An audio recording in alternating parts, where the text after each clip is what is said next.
आज का हमारा डिस्कशन का टॉपिक है एसएससी जीडी 2019 में पूछे गए महत्वपूर्ण क्वेश्चन।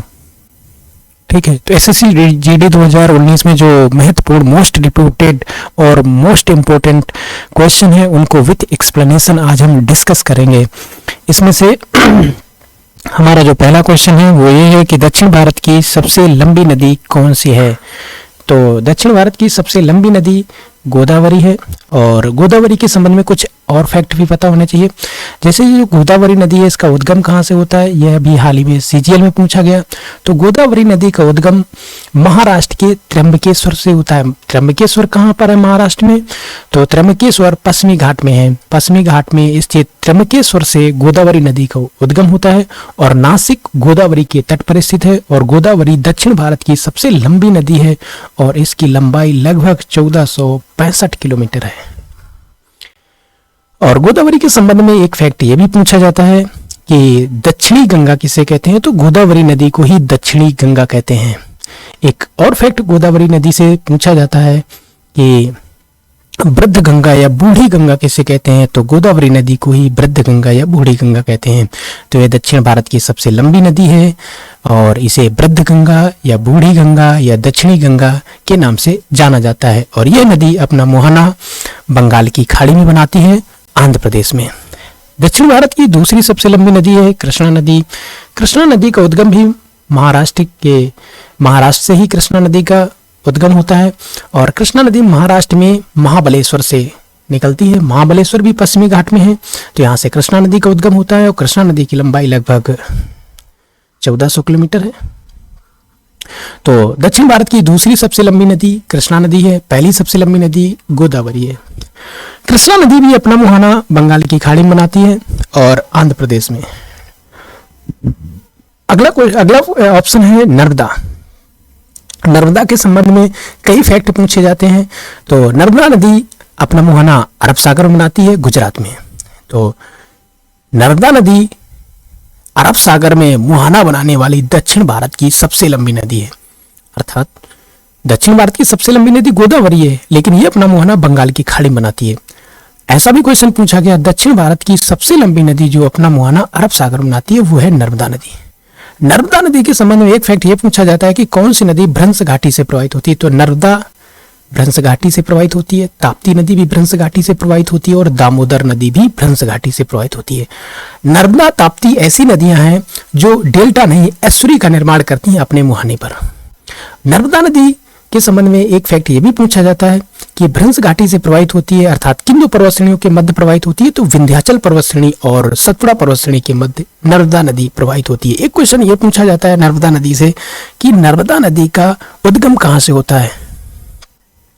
तो नर्मदा नदी का उद्गम सतपुड़ा पर्वत श्रेणी के मैकाल पर्वत के अमरकंटक चोटी से होता है और सरदार सरोवर बांध नर्मदा नदी में है।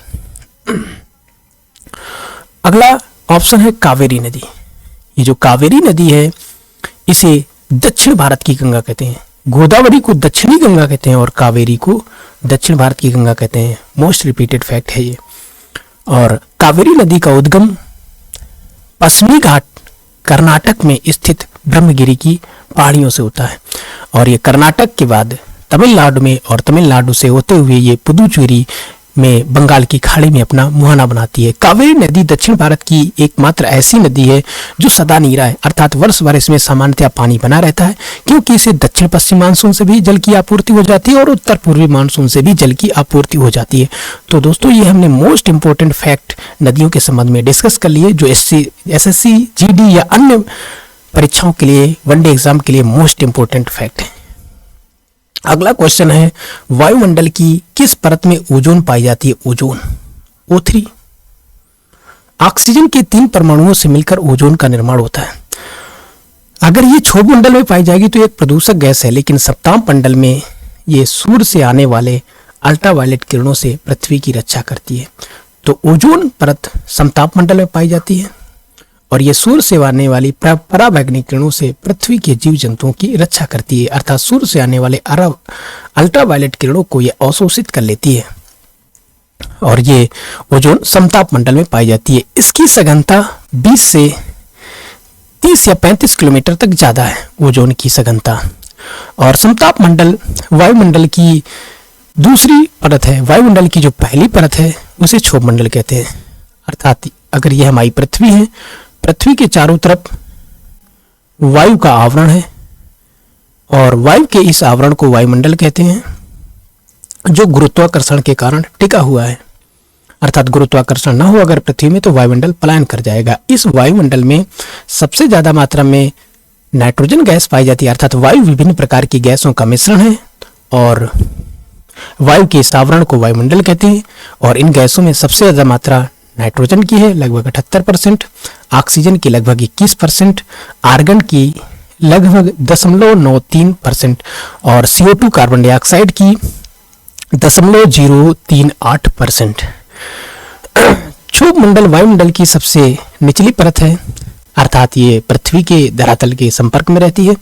और वायुमंडल की इस परत में अर्थात क्षोभ मंडल में सभी मौसमी घटनाएं घटित होती हैं, जैसे बिजली का चमकना, बिजली का कड़कना, बादल का बनना, वर्षा, आंधी, तूफान, सभी मौसमी घटनाएं क्षोभ मंडल में होती हैं। और समताप मंडल में ओजोन पाई जाती है और वायुयान को उड़ाने की आदर्श दशाएं समताप मंडल में होती हैं। वायुमंडल की तीसरी परत है मध्यमंडल। ये मध्यमंडल का क्या योगदान है? मध्यमंडल उल्कापिंडों से पृथ्वी के जीव जंतुओं की रक्षा करती है। बाह्यमंडल वायुमंडल की सबसे बाहरी परत को बाह्यमंडल कहते हैं और सामान्यतः यहाँ पर कृत्रिम उपग्रह छोड़े जाते हैं विभिन्न अंतरिक्ष एजेंसियों के द्वारा। अगला क्वेश्चन है, तीसरा क्वेश्चन, थेयम किस राज्य का लोक नृत्य है? तो थेयम केरल का लोक नृत्य है और मोहिनी अट्टम केरल का शास्त्रीय नृत्य है और कथकली भी केरल का शास्त्रीय नृत्य है। अगला ऑप्शन है उत्तर प्रदेश। तो कथक ये उत्तर प्रदेश का शास्त्रीय नृत्य है, अर्थात उत्तर भारत का शास्त्रीय नृत्य है। अगला ऑप्शन है गुजरात। तो गुजरात का जो लोक नृत्य है वो डांडिया रास और गरबा, ये बहुत पूछे जाते हैं पेपर में। अगला ऑप्शन है तमिलनाडु। तो भरतनाट्यम तमिलनाडु का शास्त्रीय नृत्य है। अगला क्वेश्चन है, राष्ट्रीय खाद्य सुरक्षा अधिनियम कब पारित हुआ? अर्थात हमारे देश में गरीबों को अनाज की आपूर्ति करने के लिए 2013 में ये अधिनियम पारित किया गया था। अर्थात गरीबों को अनाज उपलब्ध कराना कानूनी तौर पर बाध्यकारी बना दिया गया और खाद्य सुरक्षा अधिनियम 2013 में पारित हुआ। दूसरा ऑप्शन है 2005 में सूचना का अधिकार अधिनियम पारित हुआ। अर्थात हमारे देश के प्रत्येक नागरिक को सरकारी विभागों, मंत्रालयों या किसी भी संस्था से जानकारी मांगने का अधिकार है। अर्थात खुफिया और सैन्य जानकारी के अलावा सभी जानकारियां हमारे देश के नागरिक प्राप्त कर सकते हैं इस कानून के तहत और इसे भारतीय संविधान के आर्टिकल 19 क्लास 1 सब क्लास ए में भी सर्वोच्च न्यायालय ने निहित माना है। अगला ऑप्शन है 2009 में शिक्षा का अधिकार अधिनियम पारित हुआ और 2010 से लागू हुआ। और भारतीय संविधान का आर्टिकल 21A ये 86वें संविधान संशोधन के तहत 2002 में जोड़ा गया और शिक्षा के अधिकार को मूल अधिकार बना दिया गया। और अगला ऑप्शन है 2000 में IT एक्ट पारित हुआ, इंफॉर्मेशन टेक्नोलॉजी एक्ट 2000। अगला क्वेश्चन है, तुलसीदास ने रामचरितमानस को किस भाषा में लिखा? तो तुलसीदास ने रामचरितमानस को अवधी भाषा में लिखा और वाल्मीकि ने रामायण को संस्कृत भाषा में लिखा था। तो तुलसीदास ने रामचरितमानस को अवधी भाषा में लिखा और वाल्मीकि ने रामायण को संस्कृत भाषा में लिखा था। अगला क्वेश्चन है, कौन सी बीमारी सुअरों से फैलती है? तो पहला ऑप्शन है जीका। ये जो जीका है ये जीका वायरस से होता है और जीका वायरस का वाहक मच्छर होता है। कौन सा मच्छर? एडीज इजिप्टियाई मच्छर। तो इसका वाहक मच्छर होता है। प्लेग एक जीवाणु अर्थात बैक्टीरिया से होने वाला रोग है और इस बैक्टीरिया का नाम येरसेनिया पेस्टिस और इस बैक्टीरिया का वाहक चूहा होता है। अर्थात चूहा में जो पिस्सू पाए जाते हैं उन पिस्सुओं में प्लेग का बैक्टीरिया पाया जाता है और प्लेग से संक्रमित इंसान का शरीर काले कलर का हो जाता है, इसीलिए इसे काली मौत भी कहते हैं। निपाह रोग निपाह वायरस से होता है और इस वायरस का वाहक सामान्यतया चमगादड़ होता है।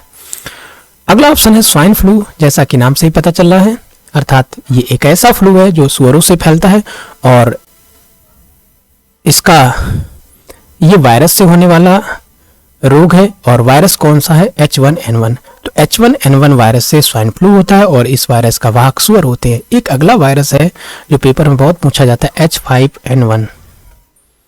H5N1 वायरस से बर्ड फ्लू होता है। बर्ड मतलब पक्षी, तो H5N1 वायरस से बर्ड फ्लू होता है और H1N1 वायरस से स्वाइन फ्लू होता है। स्वाइन फ्लू अर्थात H1N1 वायरस का वाहक सुअर होता है और H5N1 वायरस का वाहक पक्षी होते हैं और ये संक्रमित भी होते हैं इन वायरस से। अगला क्वेश्चन है, भारत में फ्रांसीसी उपनिवेश कौन था? तो पहला ऑप्शन है पुदुचेरी, अर्थात ये जो पुदुचेरी है ये भारत का एक केंद्र शासित प्रदेश है।